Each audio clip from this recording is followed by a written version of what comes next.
Okay, this is Casandra Firman. I'd like to welcome everybody as they join.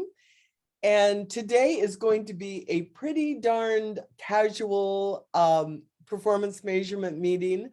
I immediately started the day with the technical problems, and we all, so that's why I'm not showing a PowerPoint right now. I tried a few minutes ago and it just wasn't working for me.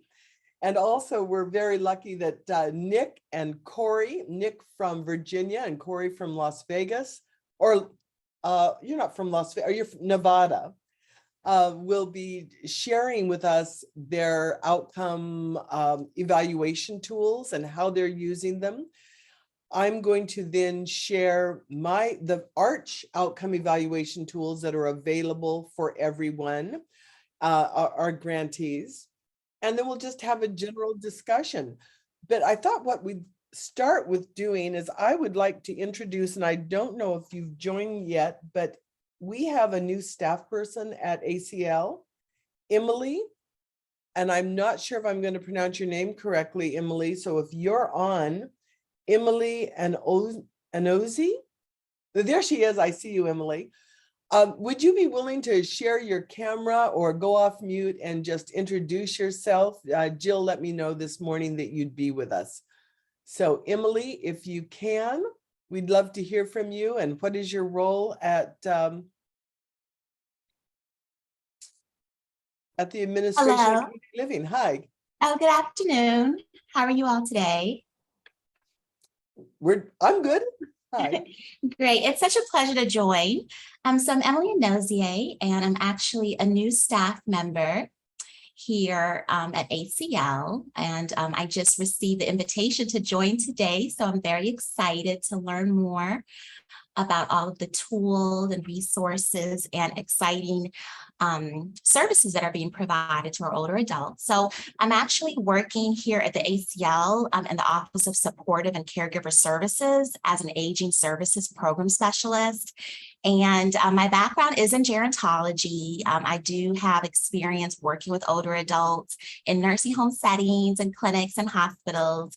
And my passion is really for just making sure that older adults have the services and access to all the assistance that they need and supportive services for caregivers as well, as far as mental health, reducing burnout, and other factors that impact pathological aging as well as normal aging. So I'm just really happy to be here to learn more.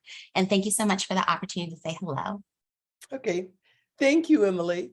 Thanks. And for anyone new who's joining, Emily mentioned evaluation tools for older adults. And since we're a lifespan program, some of the tools certainly that I will be sharing will be applicable for children as well as adults and older adults.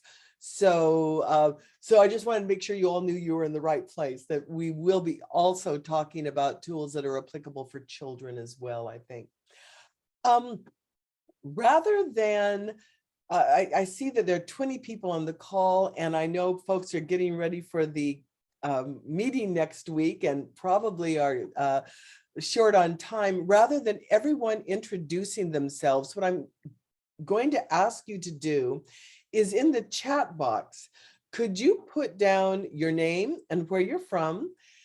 Also, just let us know, have you, since we last met, the last performance measurement meeting, have you talked with any of your colleagues on this call or anyone in the lifespan respite grantee world about evaluation tools? Have you been sharing at all or not yet? So it's either yes, we have been in touch. I have met with other people via email or phone call or in person, or not yet. We're just trying to see if people are communicating with each other and doing any peer-to-peer learning outside of these calls. So if you could just go ahead and use that chat box.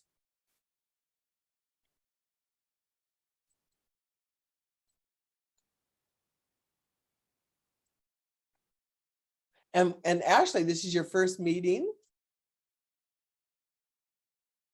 Yes, this is the first time I'm meeting with you guys. Okay, hi. Hello. We got a lot of not yets. I think next week, those of you who are coming to the grantees meeting, I hope we'll have a lot of yes. We talked about that when we were together. Okay.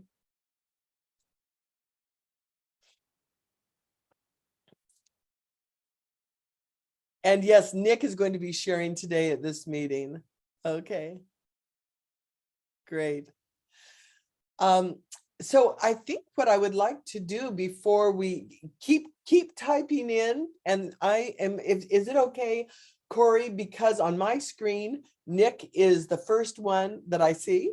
So I'm going to ask Nick if he would like to begin.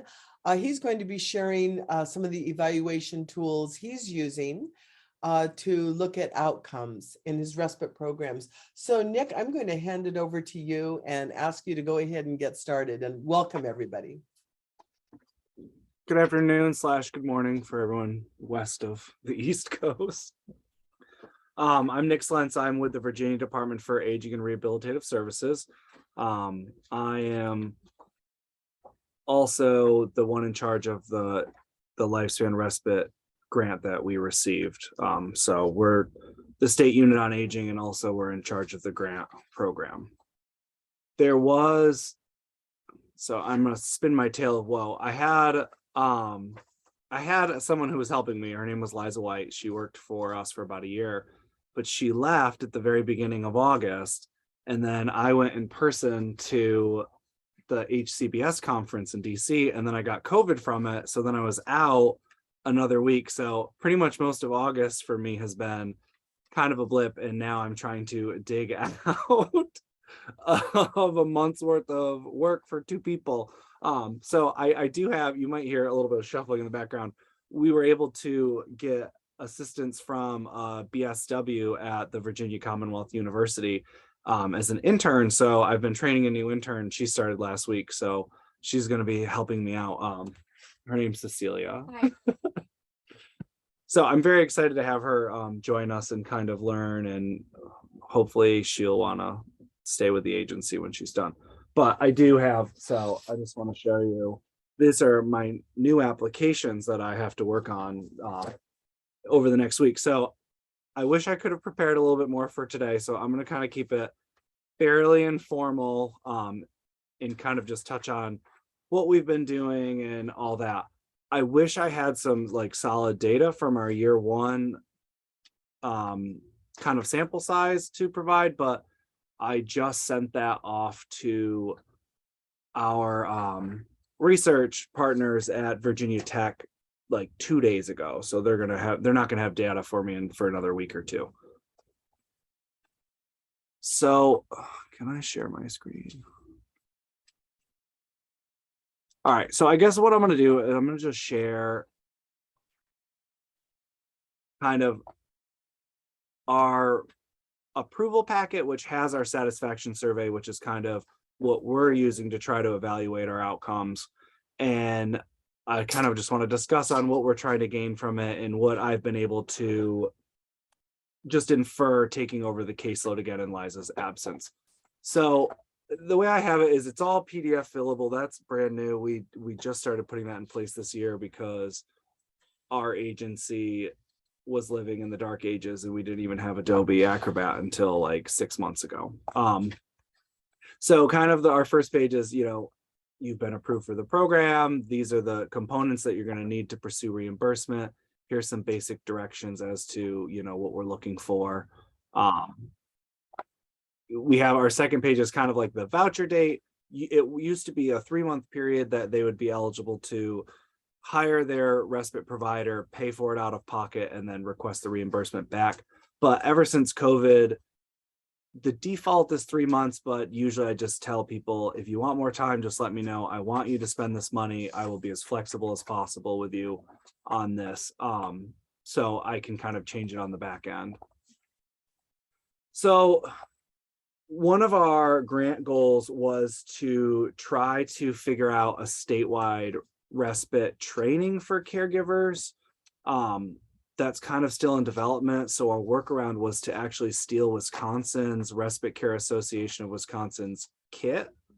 So we actually asked that the Virginia caregivers through our program at least try to take the 30-minute training that is how to hire, train, and retain respite providers. We took the training ourselves and thought it was super helpful. The biggest feedback I've gotten on this is that had very good information and I'm really glad I took it, or I don't have time to take it, or I don't have a computer, or I don't have the technology that I can access that training. So our actual grant goal was 90% success rate on this. I think right now we're at about 50%, so we do have a ways to go.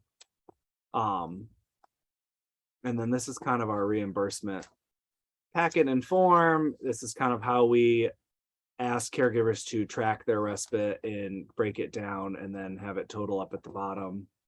And they still have to provide a valid proof of payment on top of that for our payment policies. So this is our satisfaction survey. When we first started doing it, I inherited one that was thrown together. I don't really know who made it in Virginia. It was probably about 5 years before my time. So when we first received the most recent grant we got last year, we spent about 3 months redoing our entire application, our whole satisfaction survey, and we really tried to think about what are we asking, what are we trying to gain from it, like what are we going to do with that information once we get it, and how do we learn as much as we can without making this overly burdensome and redundant for caregivers who already have enough paperwork to fill out, they already have enough going on, and some of the information we ask is a lot. I mean, we're asking a lot of information. We're asking them to provide their stories to us. And we wanted to do it in a way that didn't just seem like more paperwork. So our biggest questions are, we ask on our application what type of respite they would like to hire. And then our very first question is, what did they actually use it for? We wanted to know if there was a change, not so much why, but what they were hoping to get out of it and what they actually received. You know, part of that could be, well, I wanted to hire a professional at-home care agency, but I live in rural Virginia and there just isn't one around. And instead I had to hire my neighbor or my sister who lives out of town. So that was kind of one question we really wanted to know, is what type of who was their respite provider and what kind of care they provided. So far, just by kind of looking things over, personal care is probably the number one answer that I get from this, followed by homemaker, and then like companion services, just general supervision. I brought this up with our Virginia Tech as to if personal care was the number one selected because it was the first option in that question, and if it was maybe like a ranking issue. But I'm not a researcher and I don't care to rearrange my satisfaction survey. What was their answer? I hope you don't mind if I interrupt. So when you ask, do you suppose it's because it's the first one? What was their response? So she said that it very well could be, but, and she's like, we could test that hypothesis if you wanted to, you know, because she's very research minded. And I was like, yeah, I don't care to know the answer that much. But at the same time, is it because it's the first option? Or are they utilizing this program because there are gaps in services and they have higher need, which is what prompts them to reach out for this, you know, for the grant program in general. So it's like causation. Yeah. And Nick, you may want to wait until you've gone through everything for questions, but since we're here, I've just recently, if that, would you rather wait, or are you willing to take questions now? Oh, I have no problem taking questions now. Otherwise, I just If anyone else has any comments about that, go on. I thought I heard someone. Oh yeah, if anyone has a question, just feel free to jump in and cut me off. So, but on that personal care issue, I have just been meeting with a friend actually whose wife is in the early stages of Alzheimer's, and he's looking for a companion service right now, with the knowledge that over time it will probably, she will need greater care than that. Mhm. So I'm just thinking that will probably change. And so with that in mind, do you do this every 6 months, I'm just wondering about the timing of how often you ask these. Every time they submit a voucher, how does that work? So normally they would have their 3-month period, and at the very end, after they've received all their services, they would fill this out and send it back to us. We do have a new payment policy in effect where they can take their reimbursement in increments, especially if they have limited income. So we can do like $100, $100, $100 at a time. But I do ask that they wait until the very end to fill this out, Okay. because of the limitations with like the 1099 and stuff. We didn't want caregivers to have to report this on their taxes. That's why it's only the $595 award, and they can only access it once per calendar year. So I guess the maximum frequency would be once per calendar year they'd be filling this out, if they choose to use this program every year. Okay, thank you. Any other, what else we got? And if anyone has comments or questions, feel free to go off mute and ask Nick, and if you feel more comfortable waiting to the end, that's fine too. Yeah, I can do that. And I know that one of our discussions with Virginia Tech was, it's such a smallish amount of money in a smallish frequency. It's how do you really measure significant change if it's kind of so infrequent? Is that something that's even measurable? Can you document that versus what a caregiver just says? So there was a lot of discussion with those kind of things. We had a lot of discussion about skilled medical care, the definition of that, and whether or not we should include that. We tried to harmonize with what the ACL was looking for and some of their other stuff, like the 3, especially like overnight care out of home, and that's like our AMR, the report we have to ACL when they ask about respite services. So we tried to we wanted to harmonize as much as that as possible.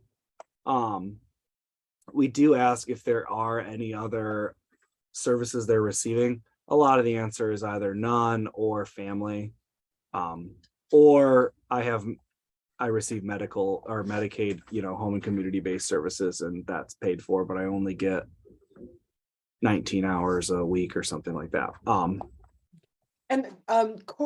I just see a couple of questions in chat.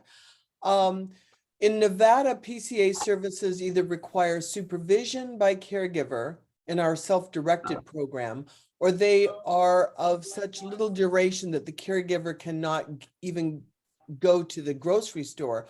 What do PCA services look like in Virginia?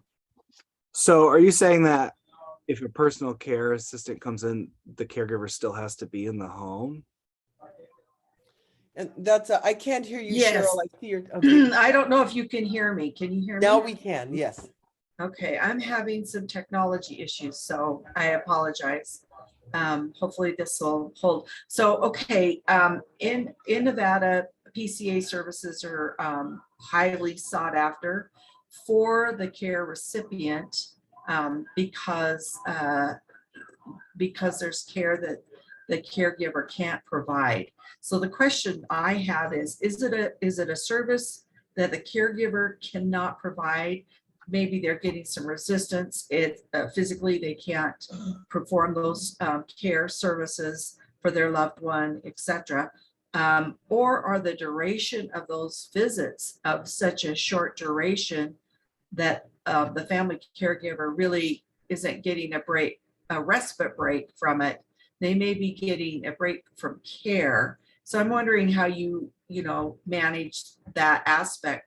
And then we have,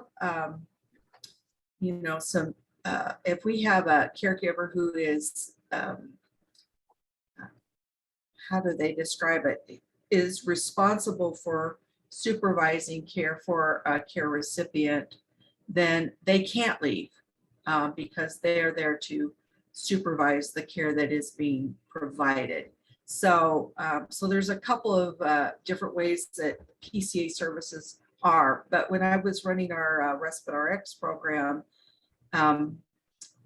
it was not the high care needs that tended to be when family caregivers felt like they could get away. So that's what I'm trying to understand as you collect that data is, are you seeing them say, I want PCA services because that of all those services are the most difficult ones I can't provide, or that's the only way I can find a provider is through a PCA service because I'm not able to access the care, the break that I need through a homemaker program or a companion program or something. So I'm wondering how you can, if you could peel that out any in your program.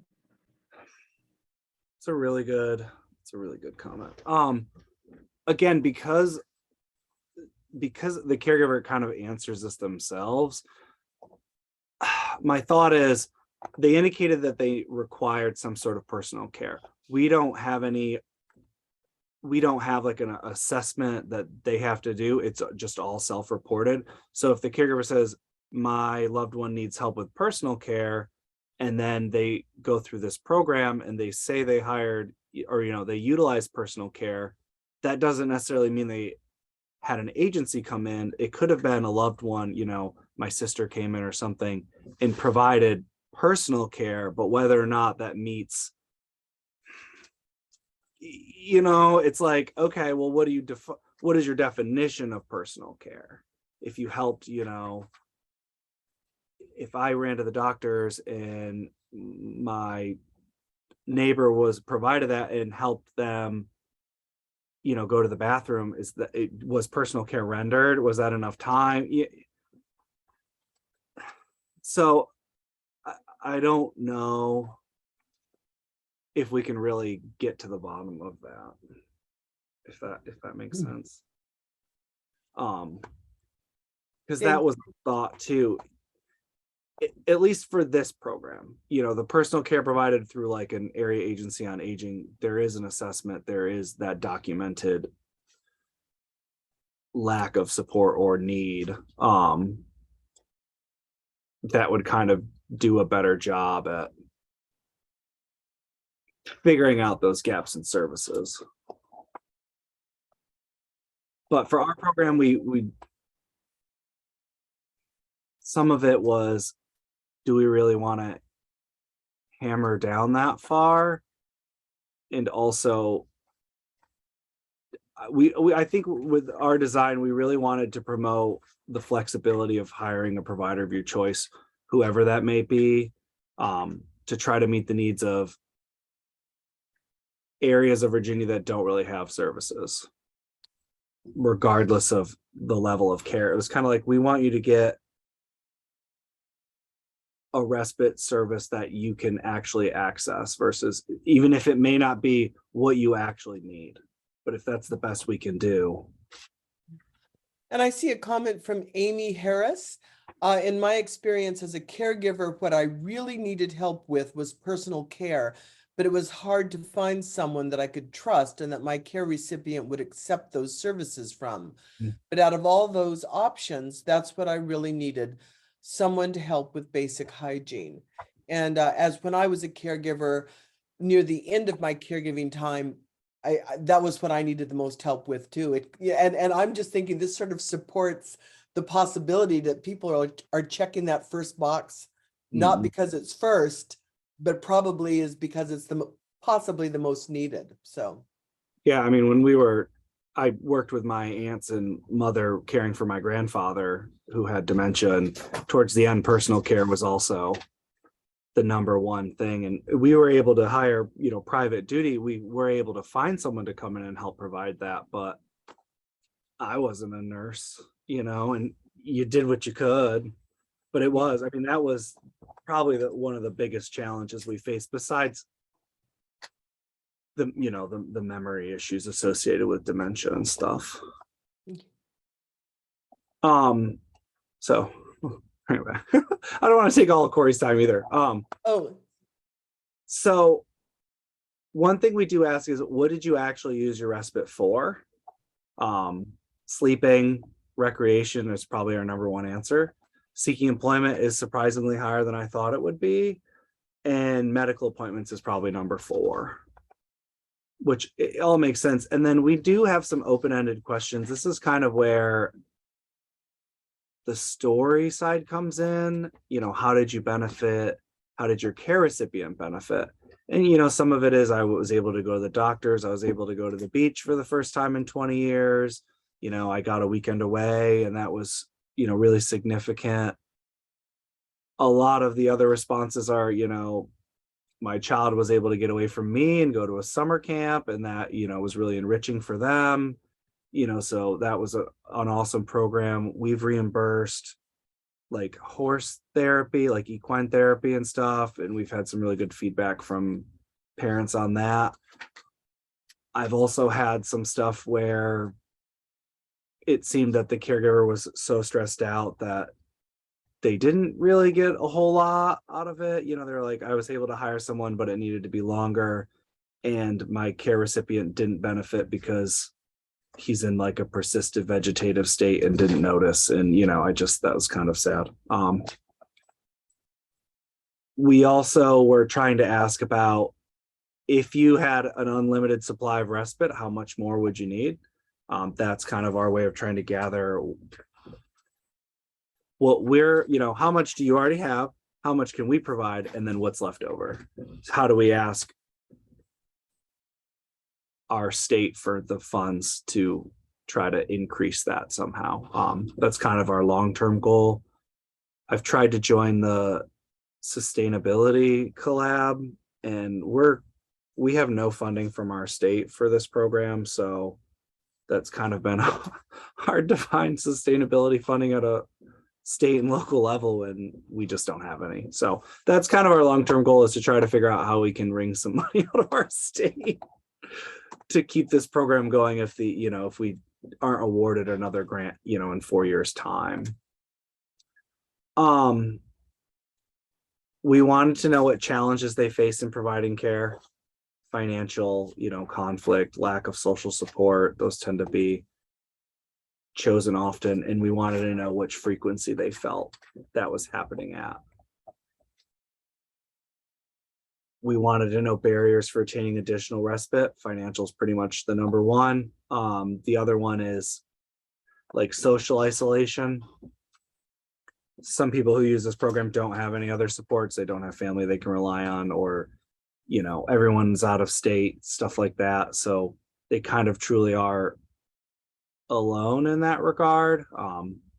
And then we do ask if there's anything else they would like to provide feedback on. Very open-ended. We get some caregiver stories that are just paragraphs long in this section. So we really appreciate the feedback if someone chooses to provide that on our end. We also, part of our grant was trying to figure out if we were actually providing services in a way that, you could access. So we wanted, if there was any room for improvement or if we could change things, we wanted to get feedback on that. So kind of the second half of our survey is, could you find the website? Could you understand the information? If you called DARS, could you get a hold of us? Did we respond in a timely manner? Was the application organized?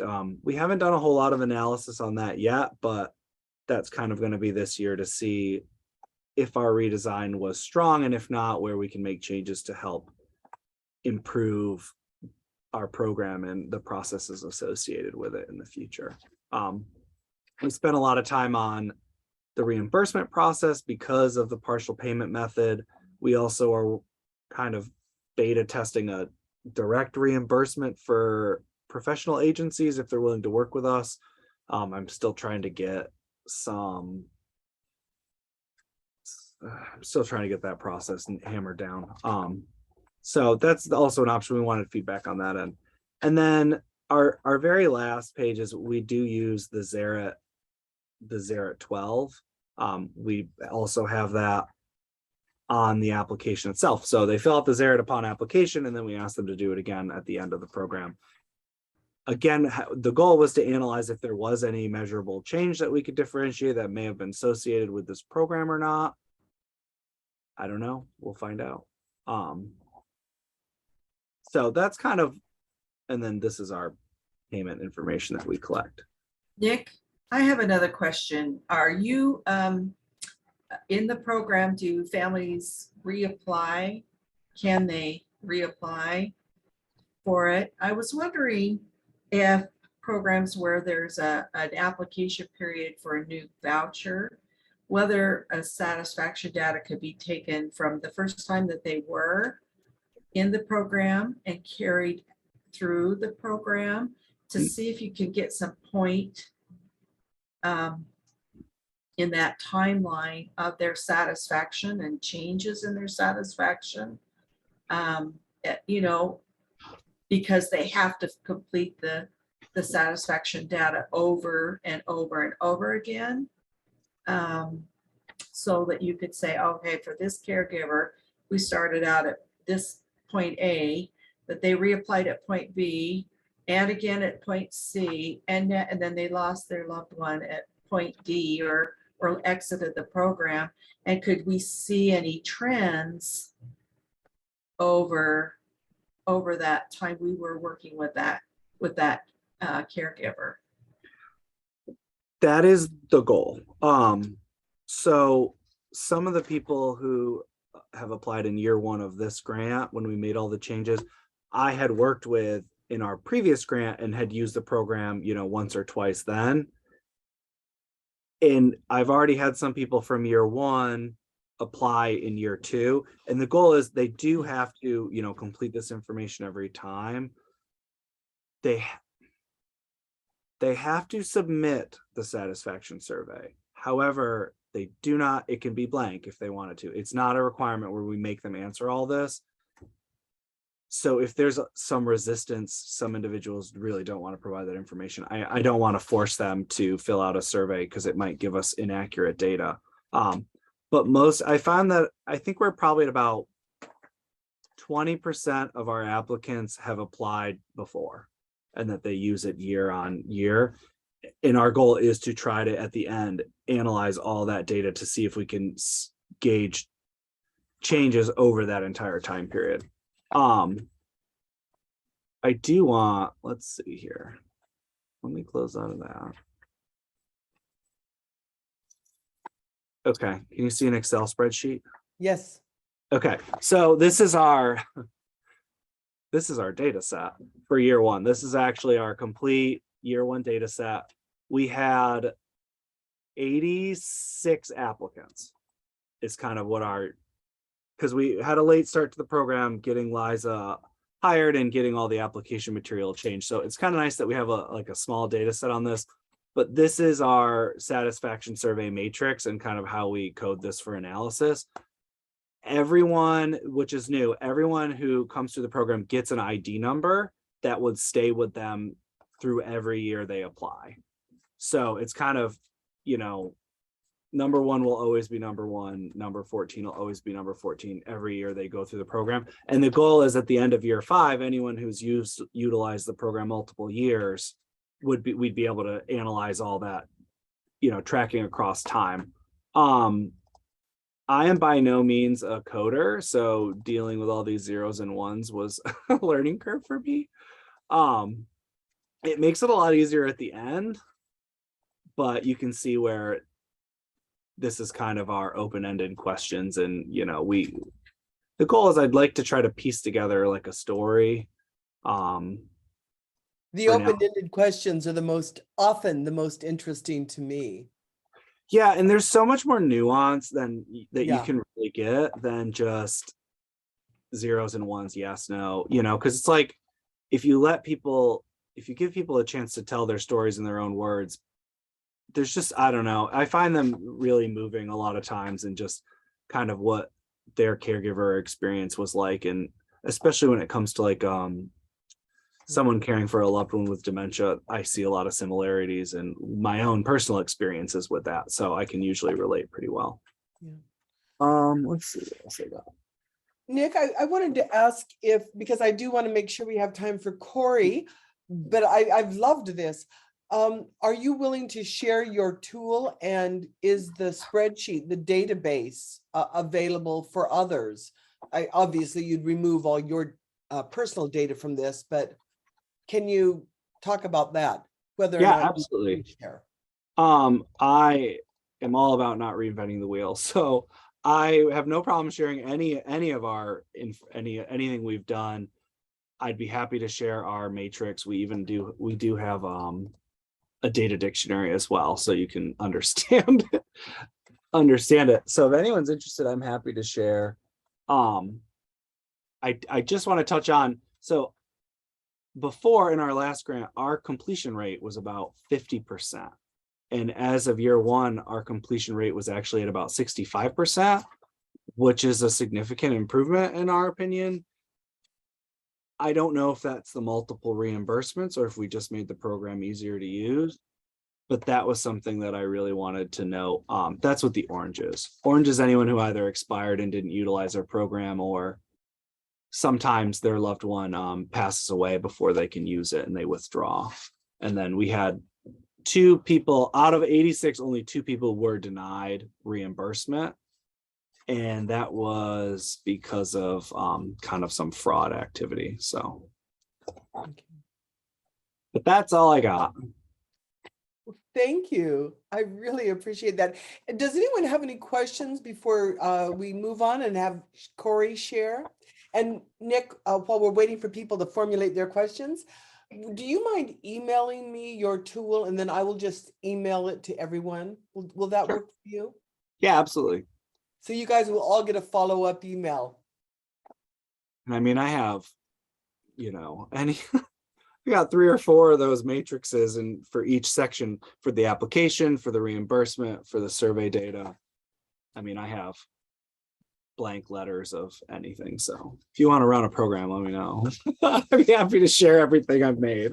Well, I'll share the tool, and then if people want more information, Nick, I'll have your contact information and they can reach out directly to you. Thanks. Yeah. So any questions before we move on to Cory? Fair enough. Thank you so much, Nick. I appreciate that. Thank Cory, you. you're going to talk about your evaluation tools. Hi, everyone. So I don't work for the state per se. I am one of the coalition members for the state, but for my organization, I'm the director for the nonprofit Helping Hands of Vegas Valley, and our grant is in 4 counties in Nevada. So what I do is in the application, there's a pre-survey. And the way I got my surveys was a lot of it, I went on Arch, I went on to look at what other people were using as a survey. And I tried to sort of mimic, and I think that's probably where I got the most of it was from the state. So it was consistent with anything the state was looking for. So my pre-survey, since it goes out with the application every time, is it's returned, it's always filled out. My most data capture is from the pre-survey. My other 2 surveys, I have a post surveys that I email out when the person is within, say, the last quarter of their $1,000 grant, and to see if we could get that back. And I don't get it back as much as I would want, even though it's a fillable PDF and things like that. I think people don't understand how to use the fillable PDF. So I'm going to try to make it we just compared last year's and I'm updating this year's. And I took a picture of yours, Nick, because I thought there were some questions that I didn't get on there. I was like, oh, these are better for mine too. Before I do it, let me add those in. So I love sharing. So let me share my screen. I got to figure out which screen I'm supposed to be sharing. Can you see like a pre-survey? No? Okay. Oh, wait, I didn't hit share. Can you see a pre-survey now? Yes. Okay. I was like, wait, I didn't hit share. That's fine. Okay. So this was from this last fiscal year, and we do run fiscal years. We don't run calendar years. So it's July to June. And we got 438 of them back, which is a good amount back. So it asks these, and then you could see where they could check all that applied on this one. So you could see what the answers were and how many answered each of these. So we could capture that data and analyze it. The pre-survey does not have very much open-ended question in it. And the reason for that is because we really can't measure the open-ended data. Although there are a couple, like number 7, how do you manage the stress related to caregiving? You get a lot of open answers. I cry, I read, I breathe, gym, I go for walks. Those are just some that I remember. I pray. I get a lot of I pray. So this shows how we do it. And then these are just the different questions that we ask in that. Now my post-survey and my caregiver results are not going to look nearly as nice as this, the 438 that came back. This one, I got back 19. And the survey this one is measurable more, still very measurable in the fact that the questions are not open-ended. They're yes, no thing, but I still can't get people to return them as much as I'd like, even though we do this nice little letter that says, hey, you're just helping me out. I really need this help. It's not, and it gives the parameters of when they're a thing and how long the survey should take and all that kind of fun stuff. So we don't get nearly as many as I would hope. Hopefully in the next year we'll get more. If not, we just hired a case manager for my department and she will be making phone calls to fill them out over the phone. So are you able to show us, I'm fascinated by your data and what you're seeing. I would love to, are you willing to share with us your results that you just showed on your screen? Because I would like to look at it in greater depth. And also the PDF fillable form. I don't know if anyone else would be interested in seeing that, but I'd love to see. Okay, so the post survey, this one is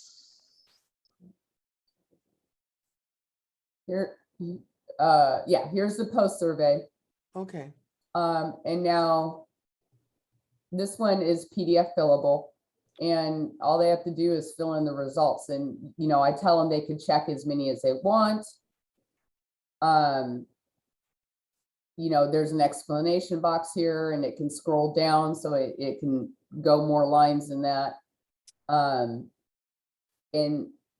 it asks, prior to respite, how do you feel versus now that you've had respite, and the relationship status between them and the patient. Do you have enough time to spend some, doing activities? How many hours of respite did you receive from this? And it's pretty much a set amount of time for the most part, just because since it's $1,000, we only allow them to use services that are, they can't use their friends or neighbors or anything like that. They have to use a PCA service, an adult daycare, or an at-stake community. They can use one of those 3, but it cannot be a friend or anything like that. And we don't do reimbursement. The agency bills us directly, so we don't have to worry about that. The other thing that I do is I ask the agencies to do a contracted rate regardless, especially the home care agency, the PCA agencies. So if their normal rate is $30 an hour, I ask them to accept a max reimbursement rate for that of $25 an hour. And so what ends up happening is because this is a state grant and we have match requirements, the $5 back is donated to us and we can write that off as a match. And they can use it as a donation to Helping Hands of Vegas Valley since we're a nonprofit if they want. So there's benefits all the way around. So when when they apply, when the caregiver applies, they'll also get a list of agencies that have agreed to accept our voucher and what their rate is in different languages they speak and how many hours per week minimum they have and things like that, because each agency is a little bit different, especially with all the caregiver shortages and without the nation, so throughout the nation. So that makes it a lot more of a challenge. So going back to my survey, the other survey that we do is the caregiver results. And this one was a lot harder to measure because I had so many open-ended questions. And this is where I just saw Nick's that gave me some more ideas to add to my new one for this year. That asks things about how they feel and what they used it for. And also what agency they use and how they like the agency, would they recommend them? And was Helping Hands of Vegas Valley very good? Did we do our job? Did we offer you referrals? Did we do all that kind of stuff? So this makes it hard to measure that kind of stuff. So statistically, we can't do some of that. So what I did was I made it more in the sort of like what Nick's looked like, where they could do, some of the most often answered results where we put in there, and then they can put other, if I didn't get some of their responses. We just used what we got as an answer for the most part back as their check boxes. That way I'm going to pause you 1 second, Sure. Cory, because I see a question. I'm trying to look at the chat. You said PCS, adult daycare, and what was the last provider choice you gave? And at State Community is like it's the independent senior living communities. They have respite rooms. And so the person could go and stay at one of those, and say somebody is going out of town for work or vacation, or I get a lot of, especially May, June timeframe, I want to go see my grandkids graduate wherever, and their loved one cannot go with them, but they also can't stay by themselves, so they can go stay at one of these communities, and we help pay for that up to the $1,000. Okay, thank you. Sorry to interrupt. No, not at all. I've got to keep looking at the chat. Yeah, okay. I actually put it up here so I could actually see it too. Okay. Yeah. So PCA is a personal care attendants, or PCS services. And then we go from there. So we changed it so there's a lot more questions that we can measure, because I can't figure out if they're doing it year over year and getting better services, or if we're doing better if I can't measure those results. So this is how I've gotten it now. And all of these are where they can go line over line over line. They can keep adding into the answer. We keep these, every one that we get back, I keep them in a folder. They're not specified by the person's name. Now it does say when we have to put it in our database, I do say, client Smith is the one doing this and these are their answers. That's how we get it. So it doesn't automatically transfer over. We have to manually transfer it over to our database, unfortunately, but it makes me read it. And I can make sure I have read all the results, and, whether it's good, bad, or ugly, I write it down, Cory was horrible at returning phone calls because I know I am. So, that would be a big complaint of myself. So if it's in there, I write it down pretty much exactly like that, how it is. So, and I keep backups and all that. So they have the option of turning it in this way, or a lot of times they'll print it out and scan it back to me. Then I have to decipher their handwriting.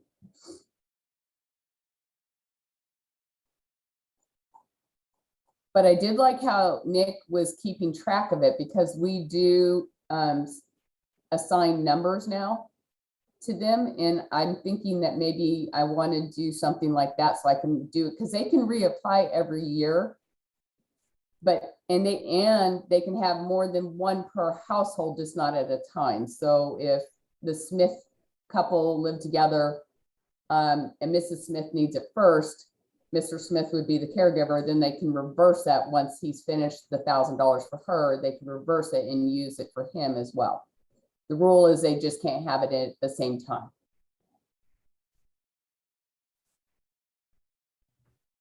So. Thank you, Cory. Does I- anyone have any questions, or you're going to keep going? No, I'm done. That's pretty much it. I was like, did I talk too fast? No, that was actually, I'm very happy that you're going to share this, because I want to scrutinize those numbers. They make me curious. Any questions? Anyone have comments? I have a comment. When we had designed our satisfaction survey, the goal was that people would fill it out online PDF, even if we got 50% of those people. And I had figured it out on, Acrobat, how to export it into Excel. And I did all this work to get it so people could send it to me and it'd be exported, right? It's going to be so easy to automate that system, and it'll just be so efficient. But when we would email it, especially if people had like Gmail or something, it would open in the browser PDF viewer, people would fill it out, and then they'd download it and hit save, and all that layer of autofill and like exportable information would be completely lost, and we would still have to hand key it in anyways. So it's just bad. it's been a challenge. So you're saying I'm going to have to hand key it in regardless? Yeah, no, unless you use Google Forms or something like that. And not everybody, like even if you use Microsoft Forms, not everybody's going to be able to use that, because some people have Macs and they're not always compatible. So, and we're still for my program specifically, since I'm dealing with seniors, not every one of them has access to a computer. So some of these I have to mail out as well. Yep. So, and they get mailed out and they get returned by mail, or I can walk them through how to take a picture and they'll text it to me and then I'll forward it to myself. You know what I mean?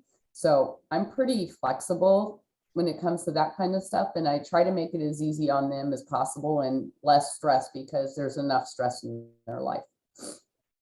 Yeah. And we, same, we never really wanted to replace paper if we, Yeah. It's lifespan. So everyone is somewhere along the technological lifespan too. Mhm. And if you don't know how, if you don't have internet or don't want to use the computer, I don't want to force you to do anything. Yeah. And also, but I want them to feel included so they can return it however they want. I just want to make it as easy as possible for them. Yeah, I can mail it to you. You can fill it out and then fax it back to me, or your daughter can scan it and email it to me. All of those methods. Yeah. We do the same with our application on through to the end of the survey. So we try to make it whatever their learning curve is, that's where we try to be. Yep. Cory, you had mentioned that you tried to do your pre-survey and make it consistent with what the state was looking for. So I have a question. Are other programs that are sub-grantees of the state funding using similar tools? Do you know, was there some? Within HHOBB or within like the Alzheimer's Association and stuff like that? Well, if they're also receiving some of the same funds, are they asking similar questions? Do you have any sense of? I do have like the Alzheimer's Association's application. let me look real quick while we're talking. I think they use a survey, but it's going to be a little bit different than mine. So each provider developed their own. Yeah, and what I did was, because I wanted to make sure that it was okay and that, you know, if there was ever any complaints, it was approved type of thing. I actually showed my RD specialist, which happened to be Katrina at the time, you know, and made sure her and my executive director, we were all on the same board, because the more eyes that see it, they see something I don't see. So, but I did get it all approved through them, just to make sure that the questions I'm asking weren't ones that were going to be out of line. And I do work closely with other organizations like Nevada Senior Services and Alzheimer's Association, the one in the South, to make sure that we're all on the same page of what we're asking and what we're looking for and how to do it. So I'm looking real quick to see if they have, like I said, I just got their newest one. That's their application. They do ask some questions similar to this, but I don't know that it's as detailed as I'm looking at it. So I just wondered if the states drive, Nick, did they drive anything that you put in your survey? So one of our grant goals, I want to create a manual for our program that can be exported. There are 3 area agencies on aging that have chosen to do their own respite voucher through the Title III funding, the National Family Caregiver Support Program funds. And I did provide all of our information to them, and they have mirrored a lot of what we're asking. Again, though, I told them to strip out anything that they don't need to know, because, you know, we're tracking way more information than really that they need. So the application is like size 12. It looks very similar to ours. I mean, same font and everything. And they've just removed the information they don't really want to ask or provide. So the goal is I really do want to harmonize all of our respite vouchers across the state to kind of look similar, or at least be asking generally the same questions. But there are 25 area agencies on aging, so I have a ways to go on that. I just think it's really valuable to have similar questions being asked by all those that are providing respite services, so that there's a way to be able to maybe capture a real more statewide picture of what the respite is. And I'm not sure whether the state takes a very active role in directing that, whether the coalitions, the respite coalitions, are more involved in that. Last kind of question, has anyone, maybe anyone on the call, looked at the ACL Race Family Council and the roadmap, the RAISE roadmap about evaluations, and has that impacted anyone's perspective on how they're approaching their data collection? I haven't, but that actually gives me another place to look before I finalize my post surveys for this fiscal year. So I appreciate that. It looks like Emily did ask how long they have to respond for my post surveys. I do ask them to complete it within 7 days so they don't forget about it. And Cheryl, the Committee for the Advancement of Respite Research has looked at the RAISE, and some of the members were involved in that as well. Jill might be able to say more about that. I see that Jill has joined us.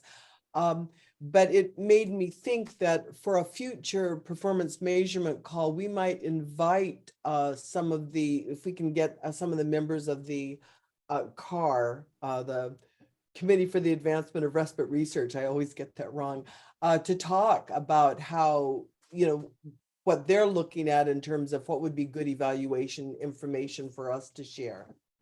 So. Well, it's always a little bit of a challenge. This is Cheryl again, just because we are trying to collect data always. And sometimes when the programs are developing their own, there isn't a common Yeah. set of questions. And then the state can't pull together a picture. And so sometimes it takes more of a federal, down to the state, down to the programs. So to get some consistency, and I just wanted to see if any other states were And I think evaluating their system that way. the last meeting I was on with the CAR, a lot of the discussion was about the critical need for common data elements. That are there things that we can across the board, different programs evaluate and questions we can ask. And also if there are ways we can piggyback on existing, especially federal databases of other surveys that are being done nationally. How do we piggyback on those? Because it's important. Are there any other questions for Cory or Nick? I think what I will do is take a few moments to let people have more discussion on this, and then I'll share some tools that Arch developed about how long ago, Jill? 20 some years ago. Some evaluation tools that are available for the grantees. Yeah, I think the first step when we were looking at redoing our client satisfaction survey was to go on the Arch website and pull off as many of the other states' evaluations as we could, and then kind of chopped them up and took what we wanted. But I do agree exactly what I did. Again, why reinvent the wheel? There is no point. And like Cheryl said, be consistent. So we can ask Yeah. as many questions as other states were asking to try to be as consistent as possible. But I was gonna say, I also think that the state of Nevada, for us, since mine is a state funded grant, that we had in our pins and specs, which are our rules and regulations, there were some suggestions in there. So I did go off of theirs as well, because like our application for Helping Hands of Vegas Valley is somewhat based on questions that the state has asked us. So we have consistency in that regard. And then we have consistency throughout the organization on what we ask for each of the 4 programs that we offer, or 5 programs that we offer now. So that way we're asking the same questions. So our application is somewhat consistent with something that was throughout the state. So they had sort of handed that down. We can make changes, but we had to have certain questions in there that they wanted. Are there any other questions? I'm not looking at chat right now because I'm getting ready to share my screen, but feel free to go off mute. This is Anne Marie. I just have one quick question for both of you.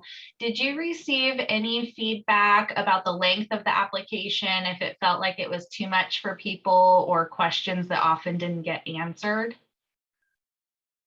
Yes. For my initial application, go ahead, Nick, and then I'll answer. I was gonna say, so this was a very simple program, way less complicated than applying for Medicaid or SNAP or anything like that. And then the other feedback is, this application is so long, I don't know why you needed to ask so many questions about all this stuff for $595. So it's kind of, you get both sides on it. I agree. And even though mine's $1,000, they're like, that's a lot of work for $1,000, that it's only 40 hours worth of care. Well, yeah, but it's 40 hours more than you had before for you to go golf or whatever.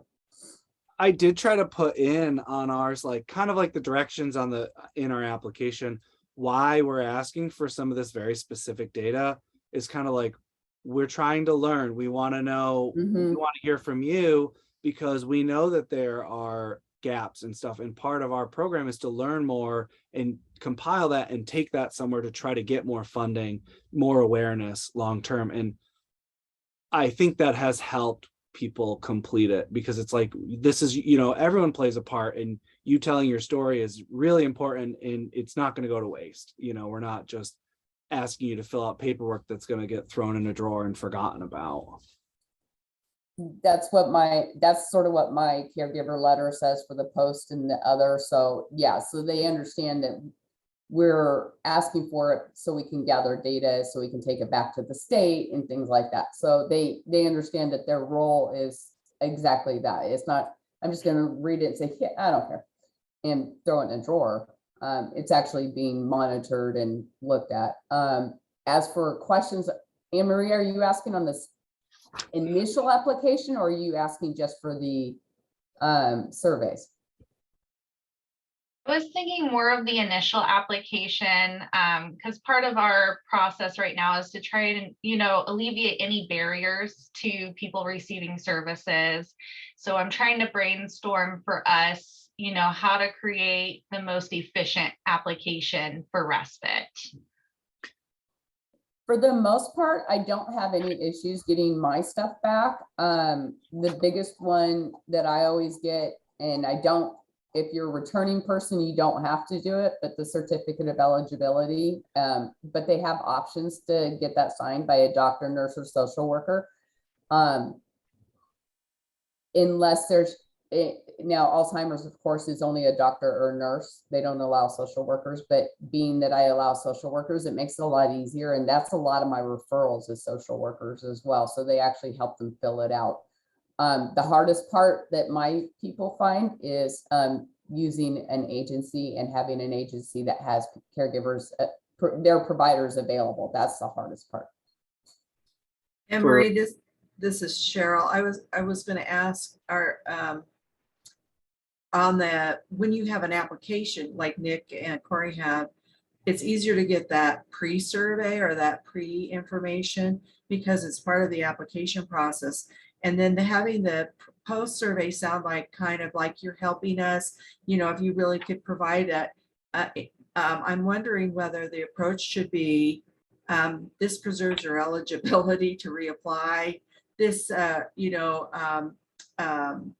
when we did our Respite RX program, it's like you agreed to complete this because you're participating in a pilot program, and or to say, that instead of getting that sense that it's just helping somebody else and I don't have time to do it, it really is important for them to help themselves if they want to get respite in the future, especially if they wanted that program repeated. And so our Respite RX pilot, we got a lot of feedback because they wanted to be able to continue to receive respite, and they wanted to be able to show that they were supporting it in that way. So I just throw that out as I'm kind of our redoing my letter to make it a little bit more forceful. I don't know that we want to make it difficult or a problem for them to reply, but also how valuable it is being translated into a responsibility that they've accepted to participate in a program, or if they want to be able to get other respite program like that, that it's their voice basically to say, yes, this was important and I want to repeat it, or I want it again. And then to say, because if you don't say that you want it again, okay, well, we tried to be helpful, but maybe say, was this worth it? Was it worth the paperwork for $595 enough that you would do it again? Would you want to do this again? And maybe put it that way as an approach. Anyway, I'm bringing my letter, Cheryl. You're going to help me rewrite it while we're there. I will, just for like on the Virginia side, our number one most unanswered question is ethnicity.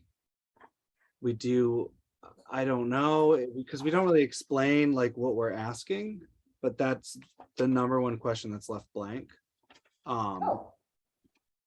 Race is fine, ethnicity, nope. I thought before they're kind of on one line together as two blocks, and then race was first and ethnicity was to the right of that, and we switched them around, and that actually did increase the rate of response for that. So Yeah, mine asked ethnicity and then race and then check all that apply underneath. So for Nevada, we just asked ethnicity, Hispanic or Latino or non-Hispanic or Latino. So And that's it. that's all we asked too. And it's just something we noticed and we're like, I don't understand why this isn't being answered. But then if you dive into like the subjectivity of that, I have some people No. that their races, they indicate other and then they write Puerto Rican and then you're like, yeah, I understand what's going on there. Yeah. The other thing that we have issues with is furnishing verification of disability or medical condition, because it's the extra thing that needs to be provided. Sometimes that's forgotten and we have to ask for that on the back end. That's my certificate of eligibility. They're like, why do I have to do this? Well, if you're a returning client, you don't, but for a new client, you have to. Yeah, once we have it on record, I'm like, well, we already have it. You don't have to do it again. Yeah. The other thing is since mine was up until this last year with the way our grant was, you had to live in the same home. So you still have to provide proof of address, but they had to give us proof of address. So IDs, utility bills, something formal, not a handwritten letter to them. Oh. It couldn't be me sending them a piece of mail with written. It had to be like a formal. So that's a lot of times why I get incomplete applications and we don't touch them until they're completed. I wanted to mention we are being surveyed to death. I think most of us, you go to the doctor, you get a survey, you go to the car repair place, you get a survey. And I'm frankly fed up with it. And I used to answer them all because I thought, oh, I'm an evaluator. If I want data, then I will share data until I get 3 of them a day and I've quit.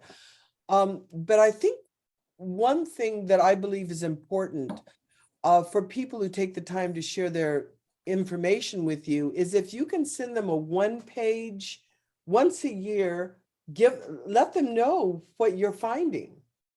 So if you can come up with an evaluation brief, and those of you who will be at the conference next week, perhaps you'll attend we have, I forgot the name of our we're doing one on evaluation briefs, though, sharing your tantalizing data. And we believe they should be brief, but just sending all your people a little dashboard. This is what you told us about Respite, and just share some very important pieces in hopefully a beautiful format with tables and charts so that folks know that their data, as Cory said, is not just sitting collecting dust somewhere, that you have actually tabulated it. It's giving you good information, and it's giving you information that you can share with funders, with medical providers, with others, so that they understand how important Respite is. So that's just another suggestion, a feedback loop. So make it like a thank you letter. Thank you. Share data that was captured for it. Right. This Awesome. is what we learned. We learned that families who received Respite found that they were more positive about ongoing caregiving responsibilities by this percent, or whatever it is you want to share, with 1 or 2 really pithy quotes. They're not going to read a full report. I mean, no one, it's hard enough, to read a full report. But if you can share some real pithy, important things so that people think, oh, they really are using my information. And it makes sense when I see it. So that's an idea, just a feedback. No, that's awesome. loop. I appreciate that. Yeah, I like that idea. And in Yeah. fact, what I'll Nick and I do are is when I send everyone an email with Cory and Nick's tools, I'll send an example of an evaluation brief. I've already shared it before, but it doesn't hurt. You guys all know how to use the delete key if I send you something you don't need. But that's something that I would like to suggest. I'm probably only going to have time to share one of the Arch tools, but I don't want to take away from Nick or Cory. So if anyone has questions now, it's a good time before I share the Arch tools.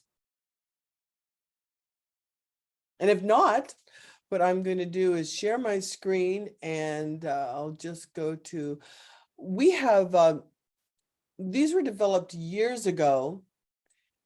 And I hope, let's see, can you?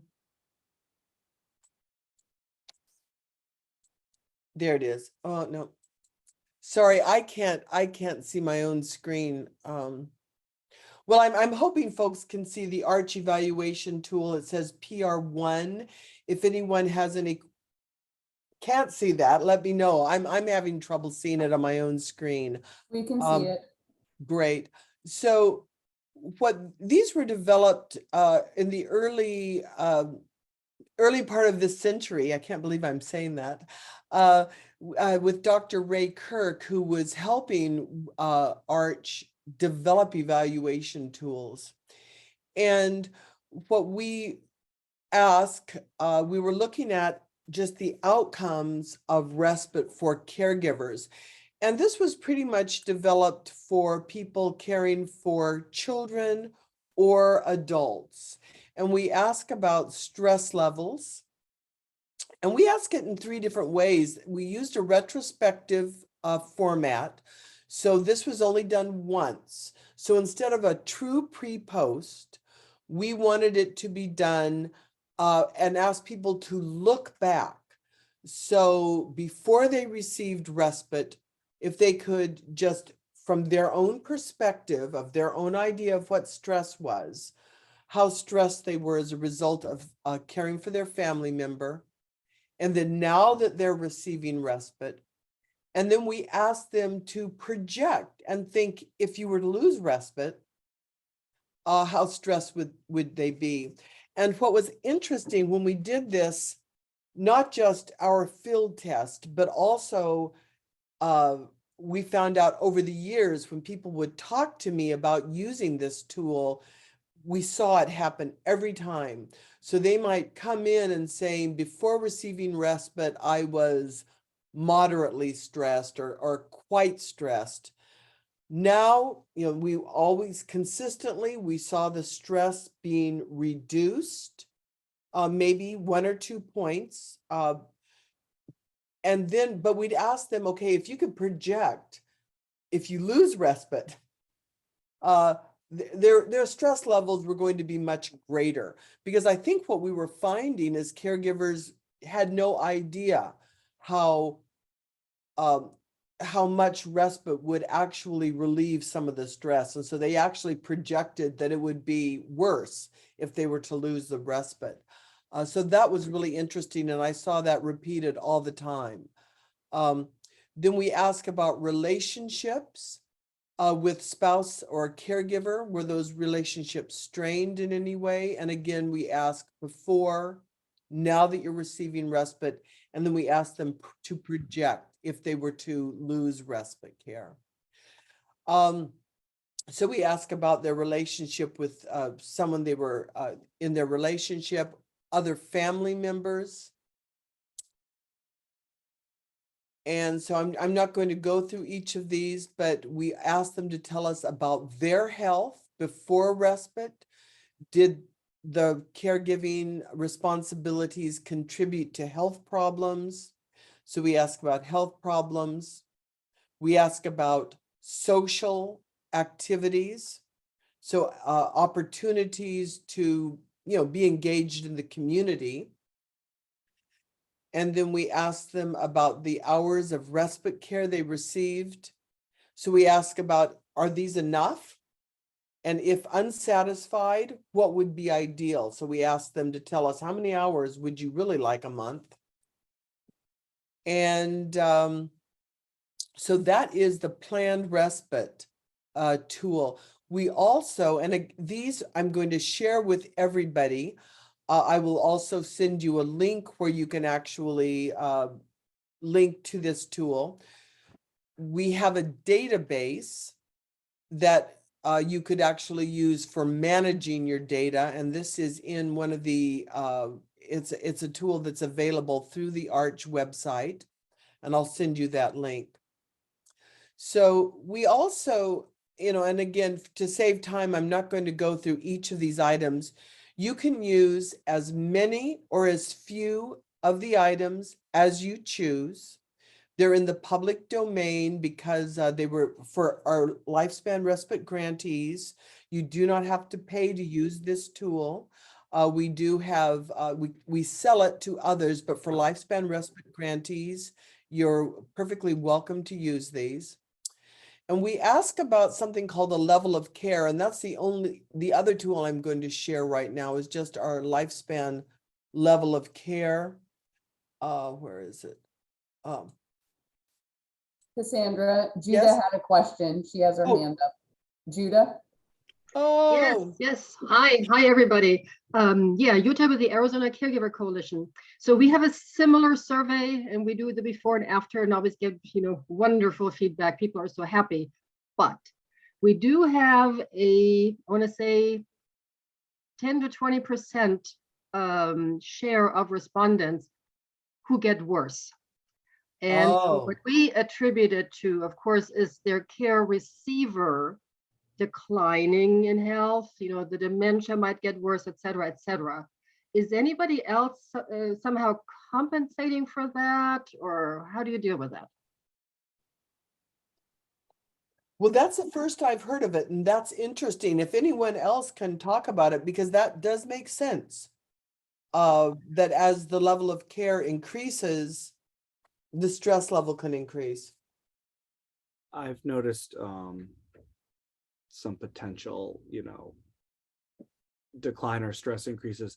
Usually when the person applying for respite, the care receiver is on hospice. That's kind of, you get closer to the end of life there. And I think that's a really stressful time. I mean, sometimes the people who apply who are on hospice pass away before they're even able to access the program, which is really hard. Yeah. So I could see that where there would be, sometimes the caregiver doesn't improve. Yeah, we've had, I mean, it's a small number, but we have literally one or two who just keep saying, it's just not enough. It's, I need more. I'm still stressed. I'm overwhelmed. And maybe that's just something we have to, account for, that there will be that small percentage of caregivers who are just not benefiting significantly. So I was just wondering what others are seeing. Yeah. Part of Yeah, it too, they could be so close to the point of institutionalization that it doesn't matter. Nothing's going to really help at that point. Yeah, I have the same thing where you can see and a lot of times, we do ask them if they have, we give them referrals, we give them resources, but if it is, unfortunately, it is what it is. We can only help what we can do, and we take down the data and we go from there. And we offer a sympathetic ear or shoulder, but other than that, that's about all we can do. And that's a good argument for collecting qualitative information. So those open-ended questions. So if someone were to say, yeah, my stress level's much worse now, to get people to talk about that so you can explain, well, why would that be?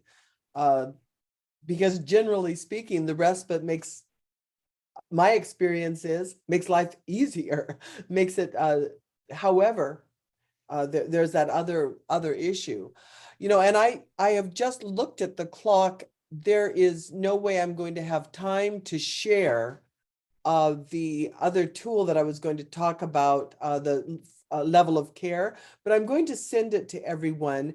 And I'm thinking that maybe the next performance measurement meeting, we have other people sharing their tools, because I didn't think we'd last this long the week before our national conference. So this is wonderful. And if anyone else has tools that they would be willing to share, please let me know. And we can continue this conversation during our next meeting, looking at other evaluation tools, and then I can share more of the ARCH tools as well. So if you're willing to share, please type in the chat box right now. We also have two people who couldn't share this time, and I will reach out and ask them to share the next time. Any last minute questions or statements? Jill says she doesn't think we have any more of the CDs that stored the database. So for those Arch tools that I showed you one, and we have others. There was once a database that went with that. Most people don't have CDs anymore anyway. And considering we developed these 20 years ago, the technology is pretty behind the times. So I imagine that they would be turning it into a fillable PDF anyway. So Cassandra, I have a yes. question for you Sure. on your document. You had it as initial evaluation, and it was the sense that they had been receiving respite so that they could see what was the difference in receiving respite, because a lot of our families have never received respite break. So their exposure to respite is, you know, they need to have that experience before they could say what it was like change in that. So when are you suggesting that initial evaluation occur? Was there a recommendation? You know what, I'll tell you, what we always advise people is for your respite program staff to determine if you're going to use the retrospective pre-post design.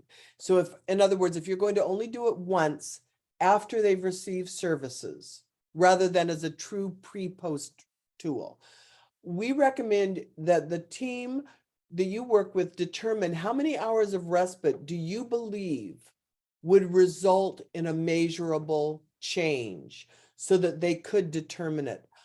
We do not tell you what that is, but as a team, you decide when should we offer this. My thinking is probably you would want 6 months generally of consistent respite. But if you only provide respite, so if someone says, I only need 1 weekend, this, you know, of respite so that we can go on a family vacation, that's going to be different than someone who wants 4 hours a week, every week for, you know, 6 months. But it's basically up to your team to make that decision. Because you know that respite is not a cookie cutter. You know, people have different needs, and you determine how you're going to evaluate based on your program. I wish I could give you a black and white answer, but I really can't because it depends on the respite you offer.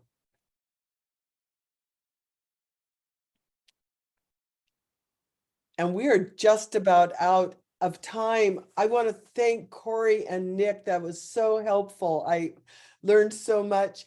Everyone, you'll be hearing from me in the next few days. Cory and Nick, please send me your material so I can ship it off to everyone. And I look forward to seeing you. It'll be December for our next meeting. Okay? So thank you again. Bye-bye, everybody. But we will see you in Madison next week. Oh, hopefully. Madison, yay. I'll be there. I will. Bye. Take care. Bye. Bye-bye.